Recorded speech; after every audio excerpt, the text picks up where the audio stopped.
He prowled the streets of Los Angeles like a shadow, entering through unlocked windows, striking with terrifying randomness. He didn't have a victim type. He didn't follow a pattern. He was chaos incarnate. This is the true story of Richard Ramirez, the Night Stalker. In the summer of 1985, Southern California was gripped by an invisible terror. Locking your doors at night suddenly felt pointless. The police were lost. The public was paralyzed. News anchors couldn't say much without setting off widespread panic. A serial killer was on the loose, but not just any serial killer. One that didn't follow the rules. His name was Richard Ramirez, but the world would come to know him by a more chilling name, the Night Stalker. Born on February 29, 1960 in El Paso, Texas, Ramirez's childhood was steeped in violence. He grew up idolizing his cousin Mike, a Vietnam War veteran who showed him Polaroids of raped and murdered women. That exposure, paired with severe abuse and early criminal behavior, laid the groundwork for a lifetime of brutality. By the time Ramirez landed in Los Angeles, he was already deep into drug addiction and satanic worship.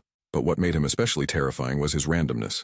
He didn't hunt one type of victim. His prey ranged from elderly women to young children. Race, age, and gender didn't matter. He would sneak into homes through unlocked doors or windows armed with guns, knives, or blunt objects. Sometimes he shot his victims. Other times he bludgeoned them. Many were sexually assaulted. Some were forced to swear allegiance to Satan, one of his trademarks, leaving satanic symbols behind at the crime scenes. At one point there was a new attack nearly every night. Fear became a constant presence in California households. People started sleeping with bats under their pillows. Locksmiths couldn't keep up with demand. The media dubbed him the Night Stalker, and the name stuck like a curse. After over 13 murders, 5 attempted murders, 11 sexual assaults, and 14 burglaries, Ramirez was finally captured, not by police but by a group of angry citizens in East LA who recognized his face from news reports and beat him down until law enforcement arrived. During his trial, Ramirez remained defiant, often flashing a pentagram drawn on his palm and declaring, "Hail Satan," in the courtroom. In 1989, he was convicted on 13 counts of murder and sentenced to death.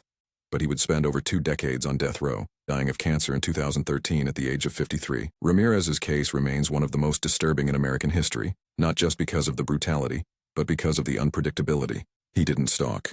He invaded. He didn't have a pattern. He was the pattern: chaos, violence, and fear.